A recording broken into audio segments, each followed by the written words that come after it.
All right, today we're tackling a classic, and I mean classic, business problem. It's a situation where it's not just about how well you perform, it's about how you play the game when your biggest rival is making their move at the exact same time. So let's just start with the central question. How do you win when your rival's move matters just as much as your own?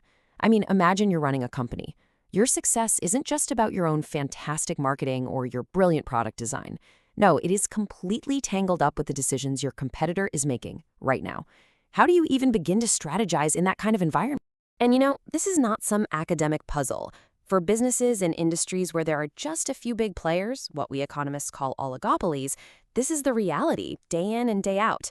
Think about airlines on a major route, say New York to LA. If American Airlines suddenly slashes its prices, you can bet that within minutes, analysts at Delta and United are scrambling to figure out if they should match that price. Or what about cell phone carriers? The moment T-Mobile rolls out a new data plan, Verizon and AT&T has to have an answer. Their fates are completely intertwined. So, to analyze these complex situations, we have an incredibly powerful tool called game theory.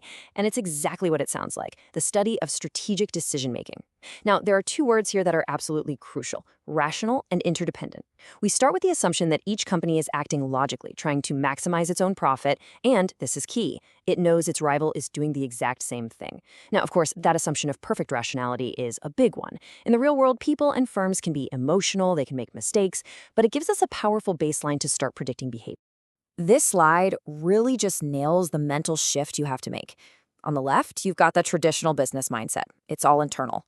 How can I cut my costs? How can I improve my product? But game theory, over on the right, forces you to look outward.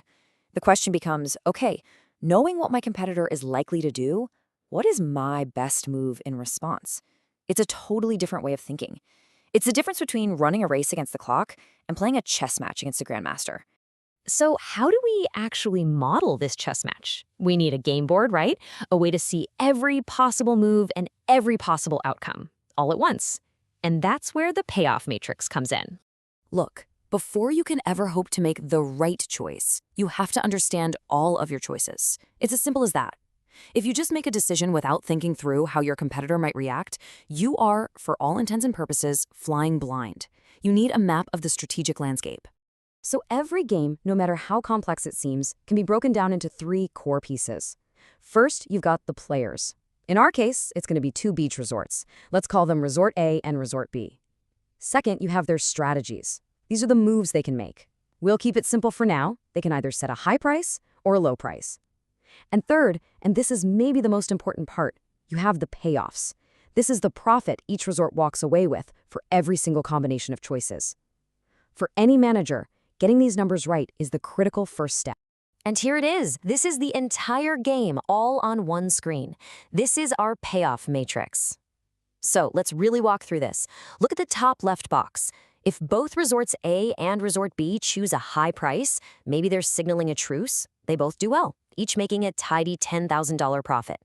But look what happens in the top right. If Resort A prices high, but Resort B decides to undercut them with a low price, what happens? All the tourists flock to Resort B. B has a fantastic day, raking in $15,000, while A is left with a measly $2,000.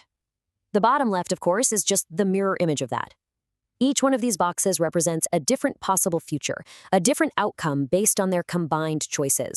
So, in essence, this matrix is the complete picture. It's the strategic map that allows these rational players to see every single consequence of every possible move, not just for them, but for their rival too. Okay, so we have our map, we see all the possible roads. Now for the million-dollar question. Where are these two rational, self-interested resorts actually going to end up? We're looking for what economists call the stable point of the game. And that stable point is called the Nash Equilibrium, named for the brilliant mathematician John Nash. Think of it as the no regrets outcome.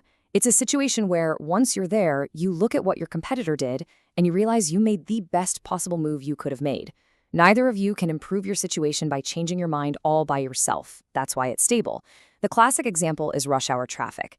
Everyone chooses to drive, which creates a massive jam, a bad outcome for the group. But can you, as one single driver, fix it by taking the bus? No, you'd just be late. So you stay in your car. That traffic jam is a Nash equilibrium. So let's think this through. Let's put ourselves in the shoes of the manager at Resort A. You have to run the scenarios. First, you ask, okay, let's say I think Resort B is going to price high. You look at the matrix. You could also price high and make 10 grand, or you could price low and steal the market, making 15 grand. Well, 15 is better than 10, so you'd price low. Okay, now you run the second scenario. What if B prices low? Well, you could price high and get crushed, making only 2 grand, or you could price low, compete, and make 5 grand. 5 is better than 2, so look at that. No matter what B does, your best move is always to price low. In game theory, we call this a dominant strategy. And here is the absolute key to the whole thing. Resort B isn't just sitting there passively. They are a smart, rational competitor, and they are doing this exact same mental calculation from their side of the table.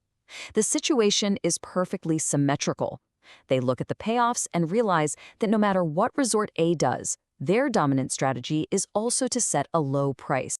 So, where does this lead us?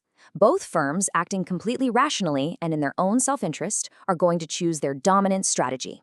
And they both end up right there, in that bottom right box, each making a profit of $5,000. This is our Nash Equilibrium, and you can see why it's so stable, right? Imagine your Resort A, sitting there with your 5 grand. If you decided all on your own to raise your price to high, what would happen? Your profit would immediately collapse from 5,000 to 2,000. You have absolutely zero incentive to change your mind. It's a stable, locked-in outcome.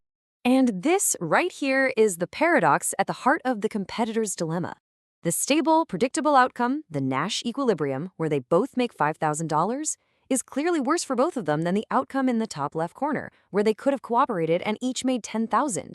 Their own rational self-interest has led them, independently, to a result that makes them both worse off. So the huge takeaway for any manager or strategist is this.